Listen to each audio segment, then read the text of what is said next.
Ahora, Pablo dice aquí, nosotros judíos de nacimiento y no pecadores de entre los gentiles, no está diciendo que ellos son mejores que los gentiles, pero en la mente de los judíos, ellos son pueblo de Dios y los gentiles no.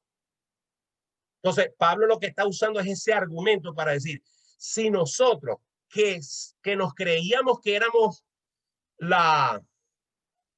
los hijos preferidos de Dios, reconocimos que somos pecadores y sabiendo, dice el versículo 16, y entendiendo que el hombre no es justificado por las obras de la ley, o sea, si nosotros siendo judíos entendimos eso, sino por la fe en Jesucristo, nosotros también hemos creído en Jesucristo para ser justificados por la fe de Cristo y no por las obras de la ley, por cuanto por las obras de la ley nadie será justificado. Es decir, Pablo aprovechó el regaño a Pedro para recordarle a Pedro, para recordarle a los judíos que estaban con Pedro, para recordarle a Bernabé que había caído en la hipocresía con ellos. Y no me extraña que ahí también estuviesen los judíos que vinieron de Jerusalén y que fueron la causa de la retracción de Pedro. Es decir, cuando Pablo dice, le dije a Pedro esto delante de todos, Pablo aprovechó toda esa multitud para dar una clase de doctrina sobre la justificación por la fe y no por la ley. Entonces, Pablo dice, nosotros hemos creído que es por Cristo, es por lo que Cristo hizo, no por la ley. Y dice el versículo 17, y si buscando ser justificados en Cristo, también nosotros somos hallados pecadores, ¿es por eso Cristo ministro de pecado? ¿Por qué Pablo hace esta pregunta? Porque los, los judaizantes, los que mezclan la ley con la gracia, su argumento es que quienes confían en la gracia solamente tienden a tener una vida libertina. Los judaizantes, los que les gusta decir no hay que guardar el sábado, hay que circuncidarse, no se puede comer puerco, no se puede celebrar la Navidad, hay que celebrar el Yom Kippur, hay que celebrar la fiesta de las cabañas, hay que celebrar no sé qué cosa, hay que ponerse el kippah, hay que ponerse las cabullitas, hay que leerla, es la Torá. A Dios no se le puede llamar Yahvé sino Hashem, a Jesús no se le puede llamar Jesús sino Mashiach, Marrashia, al Espíritu Santo no se le puede, o sea, toda esta moda que por cierto no es nueva, es de esa época, lo que pasa que ahora está otra vez vigente. Toda esa moda judaica, toda esa fiesta judaica en la iglesia, ¿ok? Todo eso es lo que Pablo estaba tratando de atacar. Pero todos esos que hacen eso, todos esos que tratan de traer eso a la iglesia, ¿verdad? Acusan a los que creemos en el evangelio de la gracia, nos acusan de libertinos y nos acusan de mundanos y nos acusan nos dicen que que hemos mezclado el catolicismo romano con el evangelio y que como celebramos la Navidad somos paganos y que como comemos cerdos somos paganos. Y incluso los judaizantes del siglo XXI rechazan, desprecian, menosprecian, poco usan el Nuevo Testamento, porque el Nuevo Testamento, en especial la carta a los Gálatas y los romanos, les da muy duro. Entonces, ¿saben lo que hacen? Desacreditan el Nuevo Testamento y solamente tratan de usar la Torá. Y la pregunta de Pablo ¿es Cristo por esto ministro de pecado? Es porque algunos tratan de decir que los que viven bajo la gracia son libertinos. No, no son libertinos, porque la Biblia dice, de modo que el que está en Cristo, nueva criatura es. Las cosas viejas pasaron, he aquí, todas son hechas nuevas. Y el apóstol Pablo, bastante que se cansó en todas sus cartas de exhortar a las iglesias, no solamente a los Gálatas, a, perdón, a todas las iglesias. Lo mismo hace Pedro, lo mismo hacen otros autores del Nuevo Testamento.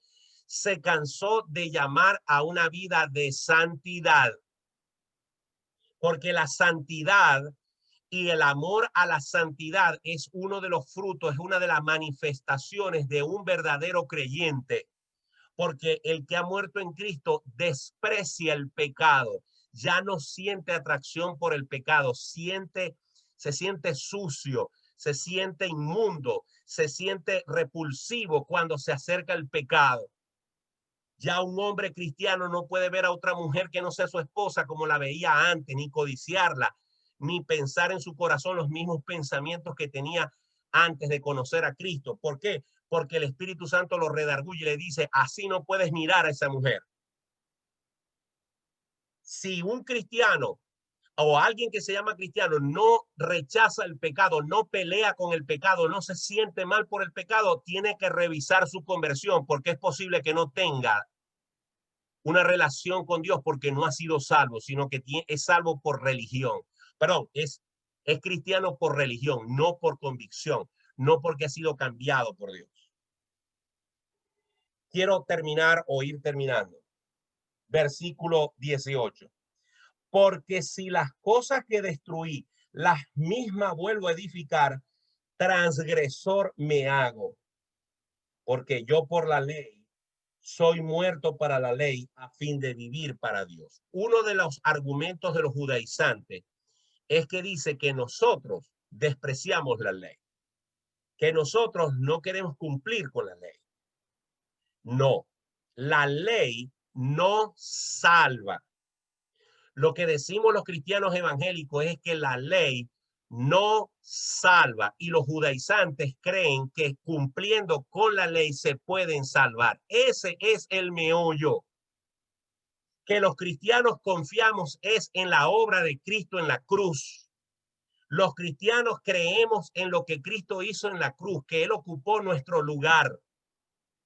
El legalista, el judaizante, el religioso, ya sea católico, ya sea judaico, ya sea testigo de Jehová, ya sea mormón, ya sea adventista o cualquier otro que tenga una serie de leyes y de normas y procedimientos para ser salvo, cualquier persona que tenga su fe puesta en eso está confiando en eso y no en la obra de Cristo. A eso es que se opone Pablo.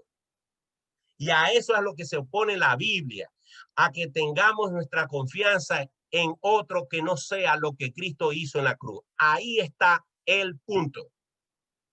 Por eso Pablo dice, si las cosas que destruí las vuelvo a edificar, me hago transgresor.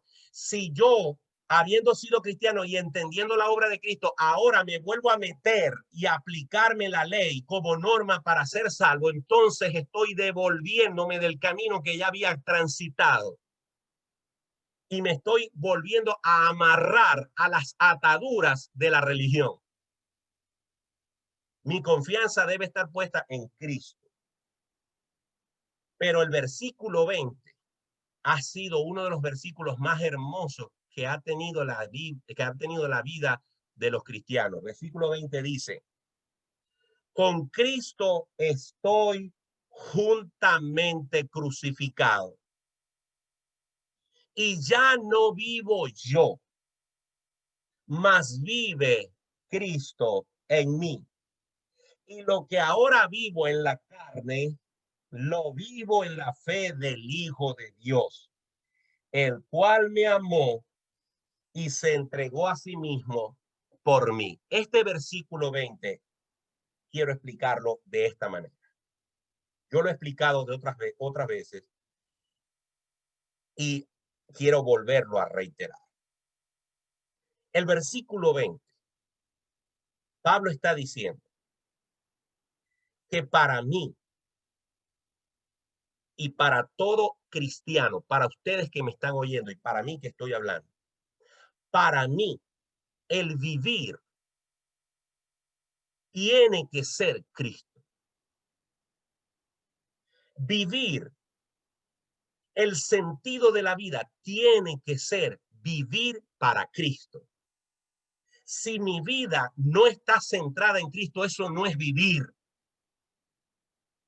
La vida de un hijo de Dios no puede ser su vida y Cristo. No, mi vida tiene que ser la de Cristo. ¿Saben por qué? Porque Cristo dejó su gloria por mí para vivir mi vida, para que en él fuera cargada mi vida pecaminosa. Esa es la doctrina de la justificación.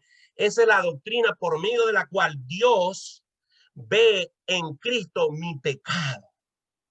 Por eso Jesús dijo en la cruz del Calvario, Elí, Elí, Elí, lama sabactani, Dios mío, ¿por qué me has desamparado?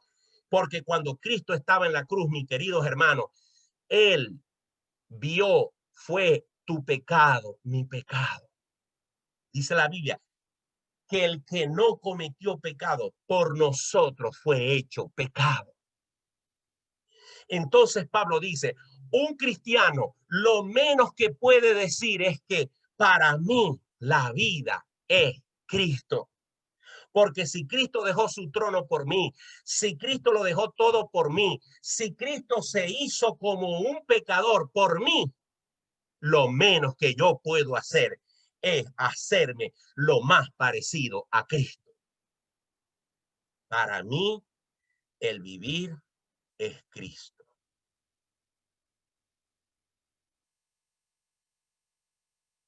Y él lo refiere de esta manera. Con Cristo estoy juntamente crucificado. Es decir, así como Cristo se crucificó por mí, yo me crucifico para adorar a Cristo. Yo me sacrifico, yo me entrego cada día al Señor Jesucristo y hago morir en mí. Por eso dice, y ya no vivo yo, mas Cristo vive en mí. Y si hay algo que vivo en la carne, lo vivo en la fe del Hijo de Dios. Y esta es la otra parte de la vida de un cristiano. No solamente confiar en la justificación por medio del sacrificio de Cristo, sino que el cristiano deliberadamente decide vivir en santidad. Por eso dice, y lo que vivo en la carne, lo vivo en la fe del Hijo de Dios, el cual me amó y se entregó a sí mismo por mí. No hay una mejor expresión de agradecimiento de un cristiano para con Jesús que tratar de vivir una vida como la de Cristo. Para ser salvo, no, porque seríamos salvos por las obras, sino para agradarle a Él. Termino con el último versículo que para mí es el versículo clave de este pasaje. Versículo 21. Escuche, no desecho la gracia de Dios. No desecho la gracia de Dios. Pues si por la ley fuese la justicia, entonces por demás murió Cristo. Quiero leerles, esto que está aquí es el material que les va a llegar del resumen de lo que hemos hablado hoy. Pero quiero leerles lo que escribí de este pasaje de que es el último versículo, Gálatas 2:21. No desecho la gracia de Dios, pues si por la ley fuese la justicia, entonces por demás murió Cristo. Yo escribí esto. Desechar la gracia de Dios era algo que Pablo no se atrevería a hacer jamás. Pero sí lo estaban haciendo todos aquellos que estaban volviendo a confiar en la ley, en la religión o en cualquier otro método humano a fin de ser salvos. Desechar la gracia de Dios es lo mismo que decir, dos puntos, abro comillas, lo que Dios hizo entregando a su propio hijo no me parece suficiente para mi salvación. No me da seguridad. No siento que es algo que yo puedo controlar o palpar. Me hace falta hacer algo que yo sepa que lo estoy haciendo bien y que está bajo mi control y sensación de justicia propia. Eso es lo que dice la gente que cree en las obras para ser salvo. Finalmente coloqué, los creyentes judaizantes estaban enseñando que la justicia de Dios venía como consecuencia de guardar la ley. Y en el mejor de los casos, es decir, los que eran todavía un poquito más light, decían que había que creer en Cristo y guardar la ley para ser salvo, lo cual añadía algo al sacrificio de Cristo. Y para los efectos de Dios, agregarle o quitarle algo a la obra de Cristo en la cruz es anatema. Hermanos, hasta este punto del capítulo 2 de Gálatas, hemos visto a un apóstol Pablo que está molesto, indignado, porque han tratado de tomar el evangelio de Cristo y meterle veneno, completarlo, repotenciarlo, meterle cosas que la Biblia no aclara. E incluso manifiesta su molestia diciendo, hasta Pedro, un apóstol, cayó en el error de actuar con hipocresía y tuve que reprenderlo. Hermanos, no dejemos, no permitamos que creer que el sacrificio de Cristo no es suficiente. No permitamos que nadie nos diga ni nos enseñe que hay que creer en Cristo y hacer tal cosa. No. Para ser salvos hay que confiar y creer en Cristo y punto. Y si ese creer es verdadero, y si ese creer es genuino, y si ese creer está aquí, pero también está aquí, la Biblia dice que somos nueva criatura y el fruto y el resultado de esa fe verdadera va a ser una vida consagrada a Cristo. Punto. Eso es el evangelio y no permitan que nadie les meta en la cabeza que hay que guardar fechas, que hay que comer ciertas comidas, que hay que rechazar ciertas comidas, que hay que dar cierto dinero, que hay que hacer vestirse de tal forma o hacer tal cosa, porque el que empieza a agregarle una o más cosas al sacrificio de Cristo está pervirtiendo el evangelio. Vamos a seguir ahondando sobre este tema, pero ha llegado el final de nuestra clase y quisiera dar 2 minutos para algún comentario o pregunta final. Adelante, Xiomara. Tienes que abrir tu micrófono, Xiomara, lo tienes cerrado. Con respecto a la actuación de Pablo, como Pablo le dijo a Pedro delante de los demás, nosotros un ejemplo, como usted explicó, no lo debemos hacer, pero sí podemos, porque yo un ejemplo, estando en Cuba, había, porque pastores humanos igual que uno, y cualquiera se puede equivocar. Y después uno, un ejemplo, cuando se va a ver culto, como usted dice, iba con un versículo, con la palabra de Dios. Uno no puede decir, no, pastor, usted dijo esto, no, no.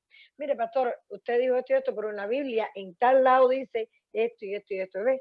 Que es la manera de justificar un ejemplo, los errores, no, pastor, cualquier otro hermano, cualquier otra persona. Y vaya con el pastor, como usted dice, ¿verdad? Que uno no puede eso, pero sí la Biblia nos dice cómo uno debe de vestir decorosamente, esas cosas. Cuando hay alguna situación X, que uno le hable a algún hermano, uno va con la palabra de Dios. Miren, tal parte en Timoteo, en Tito dice que debe vestirse así, así, ¿ves? Siempre con la palabra para que la persona no crea que uno te ve amén, amén, buscando con autoridad. con autoridad. Y sobre todo con sencillez y humildad. ¿Alguien más? Y, Gracias, Xiomara. Gracias por tu nada. participación. ¿Alguien más? Bien, hermanos. A ver, Mariela, ¿vas a decir algo? Adelante, Mariela, tienes que abrir tu micrófono. Bueno, eran varias cosas, pero no sé. La primera es, hay personas que dicen que Dios no busca a los preparados, sino que capacita, no busca a los preparados, sino que capacita a los preparados. Y yo digo que no podemos encasillar a Dios, porque si bien es cierto, Pablo era muy bien preparado en la palabra y lo llamó a servir. Y Pedro no era tan preparado como Pablo y También también lo lo llamó. llamó. Entonces, y con respecto a lo de la hermana Reiniela, lo que dijo la inquietud del pastor, de verdad que yo estoy en un grupo de ayunos los miércoles, donde una hermana en Perú puso dos cosas, dos motivos de oración.